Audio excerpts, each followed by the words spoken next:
સ્થાનિક સ્વરાજ્યની ચૂંટણીને લઈ કોંગ્રેસના આરોપ ઉમેદવાર અને ટેકેદારને કરાતી હેરાનગતિને લઈને ફરિયાદ કરશે। ચૂંટણી પંચને તમામ મુદ્દા અંગે રજૂઆત કરશે।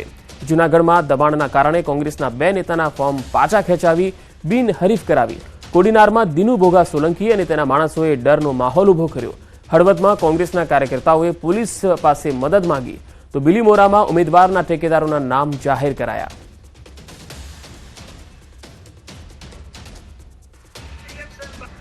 राज्यनी अंदर कोडीनार मत विस्तारनी अंदर नगरपालिकामां पूर्व सांसद दिनू भोगा सोलंकी अने एना माणसो द्वारा कोंग्रेसना पदाधिकारीओ साथे गैरवर्तन करवुं, डर अने भयनो माहोल उभो करवो अने अमारा उमेदवारो पर एक प्रकारनो डर ने भयनो माहोल थाय ते प्रकारनुं वर्तन करवामां आव्युं।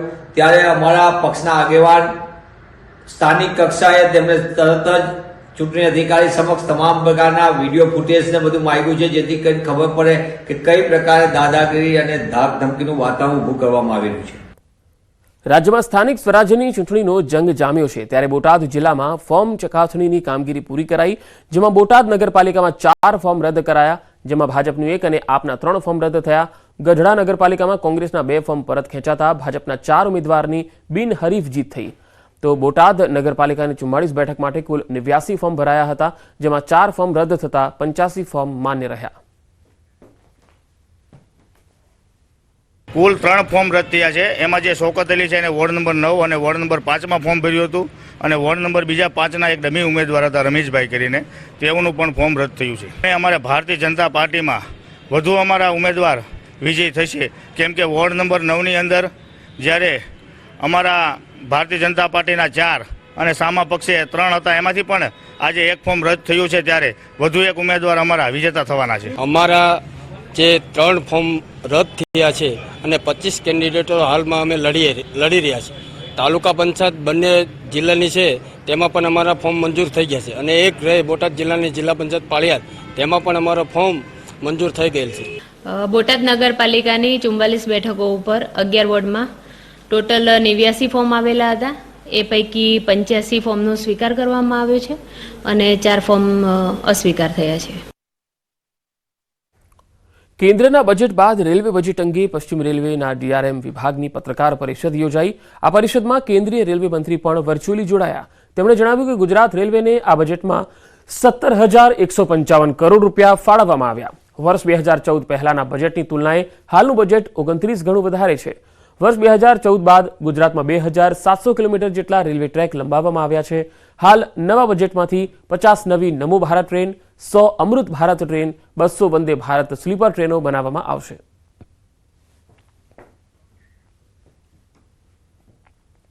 50 नमो भारत ट्रेन बनाई जाएंगी, 100 अमृत भारत ट्रेन बनाई जाएंगी और 200 वंदे भारत वंदे स्लीपर ट्रेन्स बनाई जाएंगी।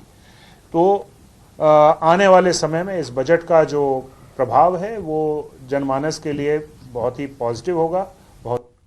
અમદાવાદના ઓઢવ વિસ્તારમાં રબારી કોલોનીમાંથી દબાણ હટાવવાના વિરોધ મામલે રબારી આગેવાનોએ મુખ્યમંત્રીને રજૂઆત કરી। અમરાઈવાડી, જશોદાનગર અને ઓઢવ રબારી કોલોનીના મકાન તેમને વેચાતા અપાય તેવી માગણી કરી। રબારી સમાજના સંતો પણ સાથે રજૂઆત કરવા પહોંચ્યા હતા।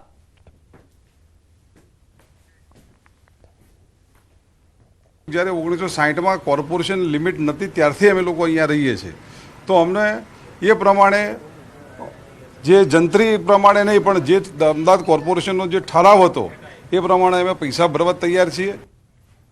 ભાવનગરમાં બીએમસી દ્વારા ફૂલસર વિસ્તારમાં ડીપી રોડમાં બાધારૂપ 12થી વધારે પાકા બાંધકામો તોડી પાડવામાં આવ્યા। પોલીસ બંદોબસ્ત વચ્ચે હાથ ધરવામાં આવેલી કામગીરીમાં अधिकारीओ, कर्मचारीओ सहित 20થી વધુ વ્યક્તિઓનો કાફલો જોડાયો હતો। ભાવનગર શહેર ઉપરાંત શહેરની હદ વિસ્તારના વિસ્તારોમાં બીએમસી દ્વારા અલગ અલગ પ્રકારના રોડ, રસ્તા અને પાણી તથા ડ્રેનેજ જેવી સવલતો ઝડપથી લોકોને ઉપલબ્ધ કરાવી શકાય તે માટે આયોજન કરવામાં આવી રહ્યું છે।